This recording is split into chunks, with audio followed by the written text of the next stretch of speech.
옆에 있는 분과 우리 한번 인사하기를 원합니다. 사랑합니다. 축복합니다. 정말 사랑합니다. 축복합니다. 이 한 말들이요, 정말 요즘에는 귀하고 위로되는 말인 것 같아요. 요즘에는 안부를 각자 물어보는 그 속에서 괜찮아요?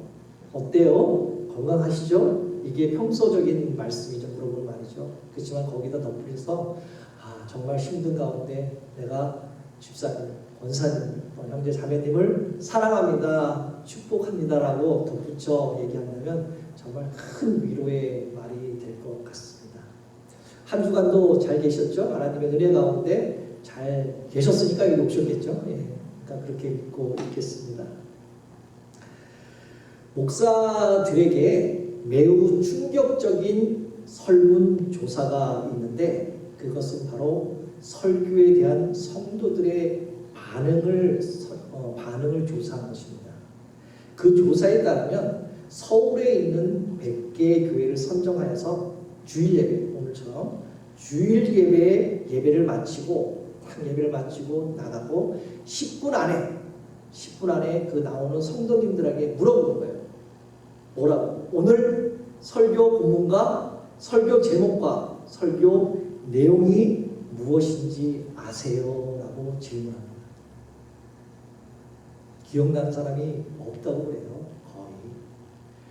설문지에 응답하는 사람 중에서 4%만이 설교 본문, 오늘 본문 고린도전서를 봤죠? 설교 본문, 또한 설교 내용, 제목을 기억한다는 것입니다. 다시 말해서 100명 중에 4명만 기억한다는 그런 설문조사가 있습니다. 설교가 10분밖에 안 되었는데, 지나지 않았는데 설교가 기억나는 사람이 거의 없다는 사실이죠. 정말 맞는 것 같아요. 예전에 그 설문조사에 보면 예전에 어떤 목사님께서 하신 말씀이 있습니다. 이런 말씀하셨어요. 성도들이 설교를 듣고 10분 안에 다 잊어버리는 것은 목사를 위하여 큰 은혜가 된다는 것이죠. 잊어먹는 그 자체가 은혜가 된다고 그럽니다. 그 목사님. 왜요? 그렇게 쉽게 잊어버리니까 또 설교를 할 수 있다는 것입니다. 그렇지 않아도 설교하기 정말 힘들죠. 저도 너무 힘든데 모든 설교를 여러분들이 다 기억하고 있으면 그 목사님이 무엇을 가지고 설교를 할 수 있겠습니까? 자꾸 잊어버려야 그 목사님들이 자꾸 새롭게 설교를 할 수 있다는, 물론 부분적으로 기억하는 부분도 있겠죠. 잊어버려야 그 설교를 할 수 있다는 것이죠. 어떤 목사님은 1년에 저희가 52주죠? 52주인데 52주 동안 900번 이상 설교를 한다고 합니다. 주일 예배 1, 2부, 3부, 4부, 5부, 6부, 그 다음에 수요 예배, 금요 예배, 화요 예배, 목요 예배, 또 새벽 기도 매일 같이 하죠. 기도 예배도 있죠. 그런 걸 통틀어 52주 동안, 이게 365일 동안 그 설교를 하면 900번 이상 설교를 한다고 그럽니다. 목회를 하면서 목사에게 설교보다 더 어려운 것은 무엇일까요? 설교보다 더 어려운 것. 바로 삶이라는 것이죠. 생활. 목사는 교회를 이끌어가는 정신적인 지도자입니다. 또한 영적의 지도자라고 말씀하고 있죠. 그러게 모든 사람들이 그 목사님을 지목하여 봅니다. 성도들이 보죠.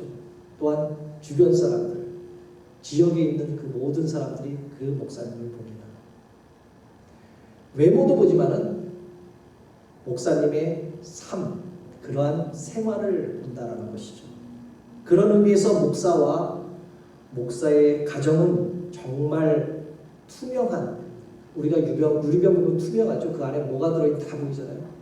그 유리병에 들어가 있는 사람들이라는 것이죠. 목사와 목사의 가정답게 산다는 것은 설교하는 것보다 훨씬 어렵고 힘든 것이라는 것이죠.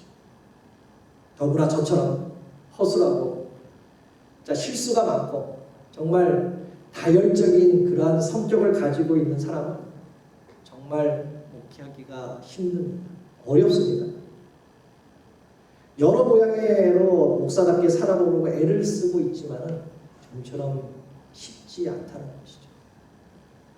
그럼에도 불구하고 제가 담임 목회 2년 차인데 이만큼 목회하는 것이 정말 하나님의 은혜입니다.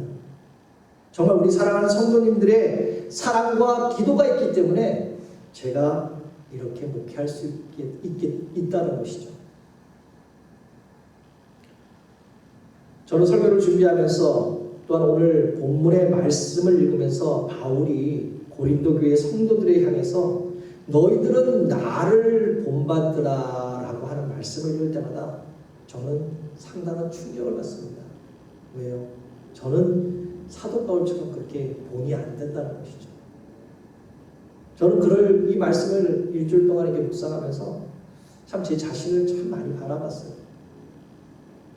사도 바울은 이랬을 때 어땠을까? 예수님은 이랬을 때 어떠했을까라는 생각을 참 많이 했어요. 생각을 하면서도 그렇게 따라가지 못했다는 것이죠. 지금도 바울의 모습을 생각해보면 참 부럽습니다. 지난주 토요일 날이죠. 어저께 말고 지난주 토요일 날에 여러분들 잘 알고 계시는 임마누엘 장로교회 손원배 목사님 아시죠? 손원배 목사님께서 은퇴식을 했어요. 거의 한 40년 정도, 30년 이상을 목회를 하신 거를 이제 다 내려놓고 이제 은퇴를 하셨는데 저는 그 목사님을 볼 때마다 참 부러웠어요. 왜 부러워요? 인자 아닌가? 많은 사람들은 그렇습니다. 손원배 목사님이라고 얘기를 손원배 목사님 어때요? 이렇게 물어보면 많은 분들이 동일하게 거의 비슷하게 이렇게 얘기합니다. 이 말씀은 좀 그런데 너무너무 인자하다. 진짜 아버지 같은 마음을 가지고 목회하시는 분이다라는 말씀들을 많이 합니다. 저는 개인적으로는 뭐 이렇게 많이 가깝지는 않지만 그래도 저 취임 예배나 제가 또 목사 안수를 받을 때 그 목사님이 말씀을 전해주셨습니다. 또한 이제 뭐 몇 년 전에도 개인적으로 만나서 식사도 하고 그랬었지만 그 목사님을 바라볼 때마다 참 존경스러웠어요. 어쩌면 그 목사님이 내 롤모델, 여기 국가주상에서 롤모델이 아닐까라는 그런 생각도 해봅니다. 또한 우리 이동환 목사님, 뭐 오늘은 안 오셨지만, 못 오셨지만, 이동환 목사님 같은 경우는 한 20년 이상 목회를 하셨을 때 얼마나 힘들었겠어요. 근데도 20년 동안 목회를 하신 분은 참 저는 격려하고 정말 존경스럽다는 거죠. 저는 2년 동안 목회하는 것도 힘든데 어떻게 20년, 30년, 40년을 목회하는데 쉽겠습니까? 상당히 어렵겠죠. 성도들을 향해 나를 본받으라라고 하는 목회자가 있다면 정말 그분은 대단한 사람입니다. 정말로 훌륭한 목회자라는 것이죠. 저는 설교를 준비하면서 오늘 설교는 여러분들을 위해 설교를 하는 것이 아니라 제 자신한테 설교하는 것이라고 생각했습니다. 수없이 많은 허물과 실수가 있음에도 불구하고 하나님의 은혜와 우리 성도님들의 사랑과 기도가 없었더라면 여기까지 없었을 것입니다. 이제 오늘의 목회가 정말 감당을 잘하고 앞으로 조금 더 제가 철이 들고 조금 더 성숙해서 무엇보다는 성령의 능력으로 성숙해져서 언젠가는 제가 부분적으로 집사님 저를 보십시오. 저를 닮아가십시오. 이렇게 했으면 좋겠습니다. 그게 제 최고의 바람입니다. 근데 지금은 아니죠. 교회는 목회자는 물론이고요. 우리 사랑하는 성도님들 그런 본이 되는 일꾼들이 많은 교회가 정말 아름다운 교회입니다. 정말 좋은 교회입니다. 저 교회 갔더니 저분이 참 저분의 본을 받아야 돼. 이렇게 많은 분들이 있는 게 정말로 왜냐하면 하나님께서 그와 같은 직분을 주셨고요. 교회와 목회 힘이 되고 성도들에게 본이 되라고 세우셨기 때문에 아름다운 교회라는 것이죠. 우리 교회도 그런 분들이 많이 되었으면 참으로 좋겠습니다. 그러기에 교회 직분자들은 교회 생활과 신앙생활에 있어서 성도님들에게 신앙을 선한 영향을 끼치는 또 다른 목회자, 또 다른 목자, 작은 예수가 되어야 된다는 것이죠. 그러기에 저와 여러분들이 작은 예수의 믿음의 신앙인으로서 늘 내 자신의 영적의 신앙 상태를 점검해야 됩니다. 나는 하나님 앞에서 올바른 신앙생활을 잘하고 있는가? 아까도 우리 전도사님께서 기도할 때 그런 얘기를 잠깐 하십니다. 말로만, 내가 겉으로만. 내 자신들은 매일매일 순간순간마다 그 신앙 상태를 점검해야 된다는 것이죠. 점검하지 않으면 우리는 어느 순간에 다른 길로 가게 됩니다. 나는 말만 하는 신앙인인지, 또 행동으로 모양으로만 믿음이 좋은 척 하는 것이 아닌가라는 그러한 점검을 해야 됩니다. 여러분들의 신앙생활의 기준은 누구입니까? 대부분이 많은 사람들은 신앙생활의 기준이 바로 자기 자신이에요. 그리고 많은 신앙인들이 나는 신앙생활을 잘한다 라고 말을 하고 있습니다. 남과 다른 사람과 비교할 때 그나마 좀 내가 낫지 않을까? 저 사람보다 좀 내가 믿음이 좋지 않을까? 좋지 않아? 그런 착각을 하고 있다는 것이죠. 그리고 자기 스스로 자기의 그 신앙의 점수를 매기고 있습니다. 그리고 스스로 좋은 신앙이다. 나는 하나님 앞에 정말 충성된 종이라고 말하고 있습니다. 이 정도 신앙이면 되지 않을까? 이 정도 신앙이면 정말 괜찮아. 나중에 하나님 앞에 섰을 때 부끄러움이 없어 라고 착각한다는 것이죠. 내 자신의 지식, 내 자신의 학식, 또한 내 자신의 그러한 신앙 경험들, 체험들, 자신의 고집이 이러한 것들이 나의 신앙의 잣대의 기준이 돼서는 절대로 안 됩니다. 이러한 사람은 교만한 사람들이죠. 이러한 사람은 정말로 믿음의 어리석은 사람들입니다. 그렇다면 사랑하는 성도 여러분, 우리 믿는 사람들은 신앙의 기준이 누가 되어야 합니까? 내가 되어야 합니까? 아니면 우리 부모님이 되어야 됩니까? 내 자녀들이 되어야 합니까? 내 옆에 있는 주위에 있는 사람들이 기준이 되어야 합니까? 바로 예수님의 모습이 우리의 신앙의 기준이 되어야 한다는 것이죠. 바로 주님을 닮아가는 것이 신앙의 기준이 되어야 됩니다. 예수님은 닮아가려는 신앙인은 늘 자신의 신앙이 부족하다, 모자르다, 안 좋다라고 날마다 고백하며 살아가야 되는 것입니다. 나는 죄인입니다. 그렇게 고백하는 사람들이 되어야 돼요. 그런 사람이 바로 주님을 닮는 성도들입니다. 오늘 본문 고린도 교회는 하나님께 사랑을 많이 받은 교회입니다. 하나님의 영광을 드러내는 교회였죠. 그리고 성령의 여러 은사가 나타나고 많은 기적들을 일으켰던 그러한 아름다운 교회였습니다. 오늘 사도 바울이 이 고린도 교회에 사랑하는 그 자녀에게 권면하듯이 이 편지를 쓴다고 바울은 첫 소절에 고백을 하고 있죠. 이러한 자신의 신앙생활이 옳다고 생각하고 무분별한 그 신앙생활을 하고 있는 고린도 교회의 성도들에게 바울은 너희가 신앙생활을 잘하고 있는 교만한 자의 말을 들으러 가는 것이 아니라 진실로 그들이 하나님의 능력, 그들의 신앙 가운데 드러나는 점검하러 가겠다라고 사도 바울은 얘기하고 있습니다. 그러면서 내가 신앙생활을 제대로 하지 않는 너희들에게 21절에 그렇게 하죠. 회초리로 매를 들고 가져가겠느냐, 아니면 내가 사랑과 온유한 그런 마음으로 내가 나아가겠느냐, 그거를 원하느냐. 그렇게 고백하는 게 마지막 소중입니다. 오늘의 본문 내용이죠. 사랑하는 성도 여러분, 신앙인들은 우리 신앙을 늘 점검하여 살아가야 됩니다. 그리고 그 신앙을 올바로 점검함을 통해서 어떤 신앙생활을 해야 하나님께 영광을 돌리는지 날마다 확인하고 또 확인해야 한다는 것이죠. 그렇다면 믿음을 가진 성도들은 어떤 신앙을 해야 하는가? 먼저 성도의 신앙생활의 기준이 하나님의 말씀이어야 된다는 것입니다. 오늘 본문 20절에 말씀하고 있죠.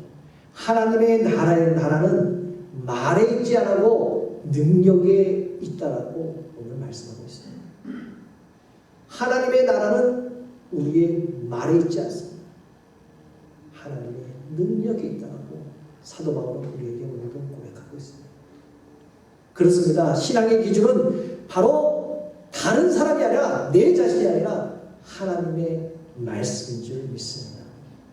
구약의 하나님을 잘 묘사하고 있는 단어가 바로 거룩하신 하나님이십니다. 죄를 미워하시고 죄인들을 책망하시고 거룩하고 구별된 삶을 살도록 인도하신 하나님이시라는 거죠. 이렇게 말씀하죠.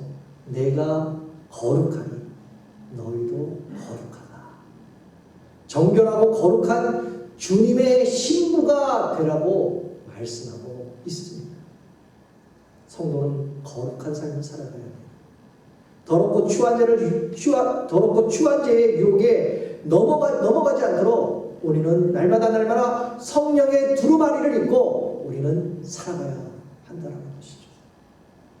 세상의 욕심과 정욕에다 저와 여러분들이 지금까지 쌓아놓던 그러한 거룩한 삶, 믿음의 삶을 빼앗기지 마시기를 주님으로 축복합니다. 사랑의 주님의 모습으로 연약한 자들을 내가 너희를 사랑한 것 같이 너희도 서로 사랑하라. 내 이웃이 굶주렸거든 어떻게 하라고 했죠? 먹이라 라고 얘기했어요. 죄를 위하시는 하나님이시지만 늘 회개하고 돌아오는 자녀들에게는 사랑하고 진정으로 용서하시는 하나님이신 줄 믿습니다. 진정한 용서를 용서하며 연약한 자를 돌아보는 삶이 바로 진정한 신앙생활이라는 것이죠.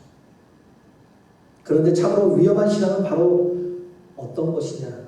어설프게 하나님의 말씀을 알고 있는 것입니다. 겉으로만 이 하나님의 말씀을 알고 있는 사람들은 참 위험한 사람들이죠.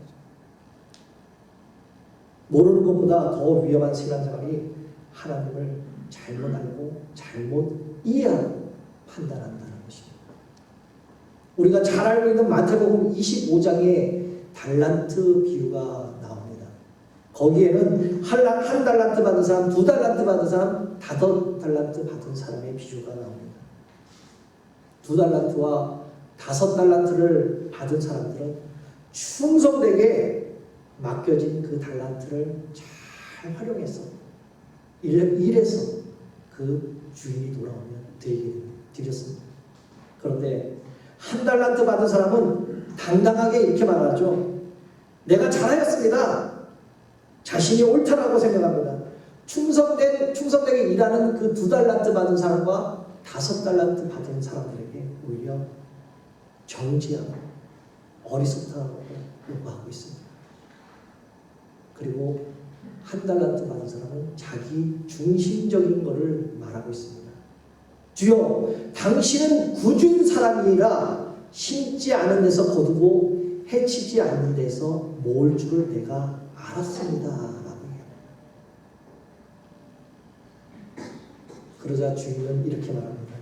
악하고 게으른 종아, 심지 않은 데서 어떻게 거두느냐? 해치지 않은 데서 모을 줄 내가 알았느냐? 그러면 내가 마땅히 내 돈을 은행에 맡겨 이자를 받아야 하지 않겠느냐? 라고 주인은 말합니다. 좀 더 쉽게 말할까요? 왜 땅에 묻어놓았느냐? 너는 그 돈을 가지고 더 수익을 올려야 되지 않느냐? 일을 해야 되지 않느냐?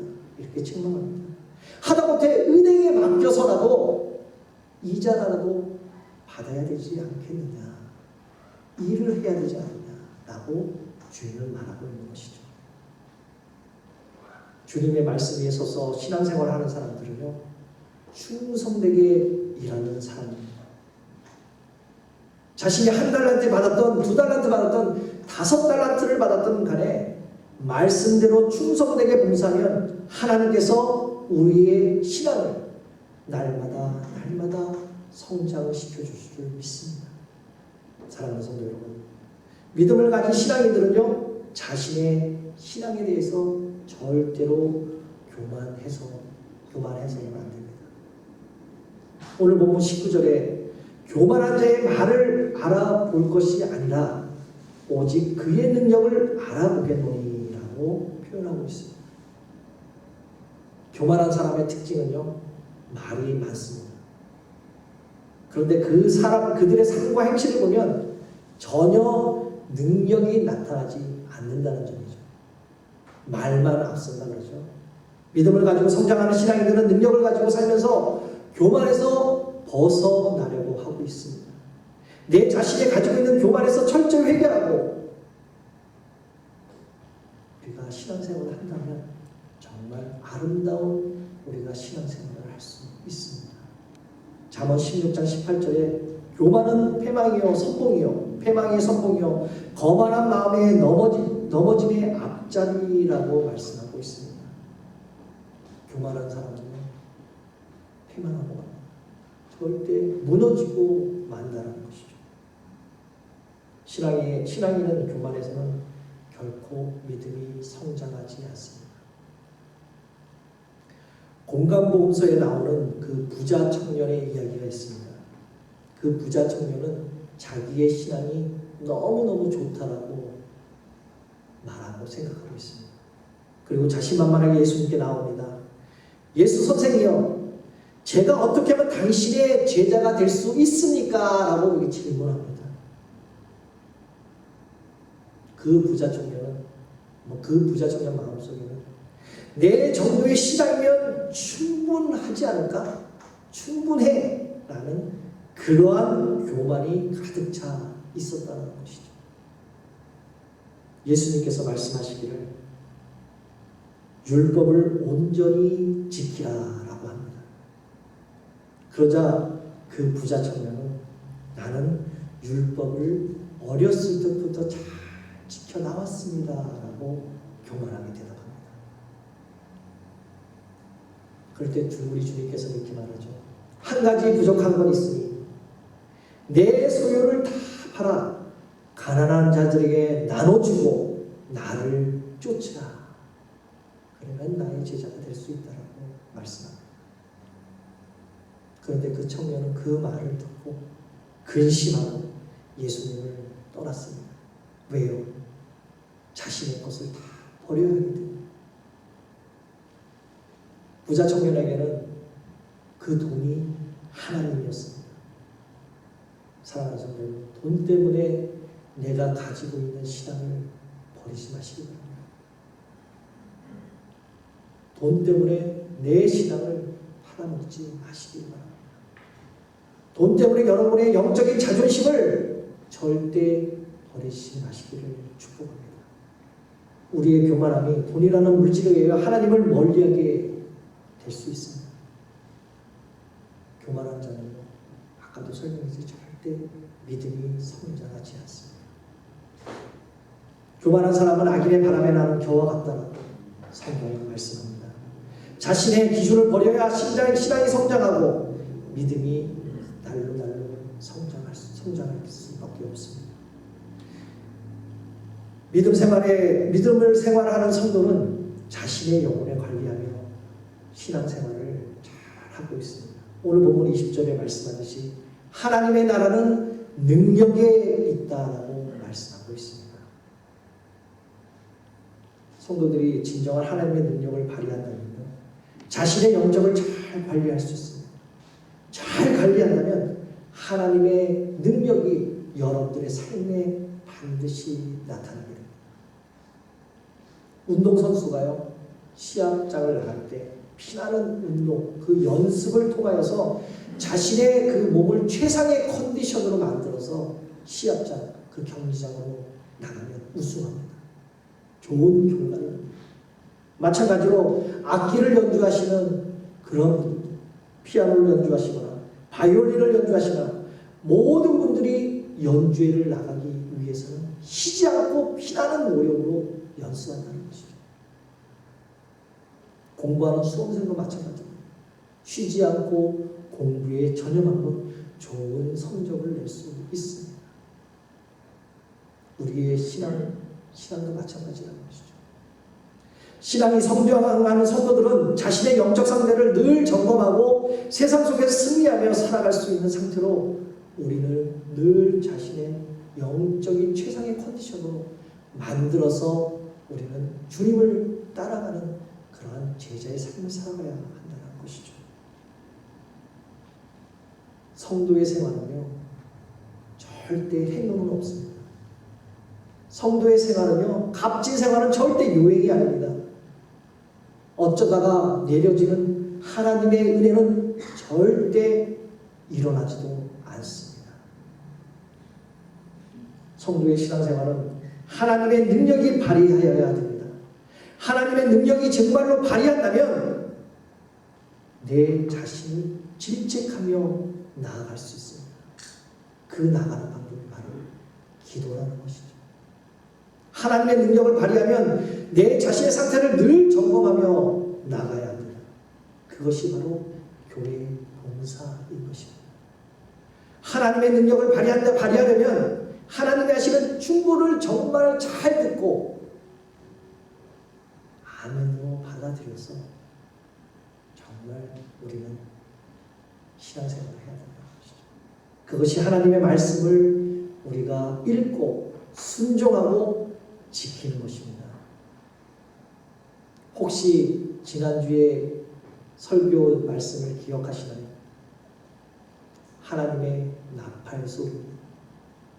마지막 날 하나님의 심판대에 섰을 때 우리의 영적인 상태가 온전하지 않으면 우리는 하나님 앞에, 주님 앞에 온전하게 설 수가 없습니다. 믿음으로 사는 신앙인들은 영적인 상태를 날마다 점검하여 심판대 앞에 섰을 때 당당히 설 수가 있다는 것이죠. 영적인 상태를 점검하지 않으면 마지막 심판대에 누가 우리를, 내 자신을 변론하겠습니까? 그러므로 우리는 우리의 영적 상태를 날마다 주님께 훈련받지 않는다면 우리가 마지막 심판대에 닥칠 어려움을 피할 길이 없다는 것이죠. 저와 여러분들, 정말 여러분들의 영혼이 멸망하지 않도록 늘 점검하시고 돌아보는 신앙인의 성숙함이 있기를 주님의 이름으로 축복합니다. 사랑하는 성도 여러분, 신앙은 자꾸 성장해야 됩니다. 우리가 계단이 한 계단, 두 계단을 올라갈 때만 올라가는 것처럼 우리의 신앙은, 믿음은 좀 더 성숙해져야 된다는 것이죠. 목회자는 목회자로서, 또한 교회의 일꾼은 일꾼으로서, 우리 사랑하는 성도님들은 성도님으로서 예수님을 닮아가는 작은 예수가 되어서 우리의 삶 자리에서 잔잔한 믿음의 감동을 만드는 은혜가 있기를 주님의 이름으로 축복합니다. 나의 신앙을 매일매일 순간순간 체크하여서 나의 삶의 내용이 정말 예수님을 본받는 그 모습이 되어서 예수님의 향기로 나의 삶의 자리로 은혜로 가득 채우고 예수의 그 흔적이 남아있는 그러한 나의 그 삶이 정말 소생하는, 다시 되살아나는 저와 여러분들, 또한 함께 온라인으로 예배드리는 모든 성도님들에게 작은 예수의 삶을 살아가시기를 다시 한번 예수 그리스도의 이름으로 축복합니다. 다 같이 기도하겠습니다.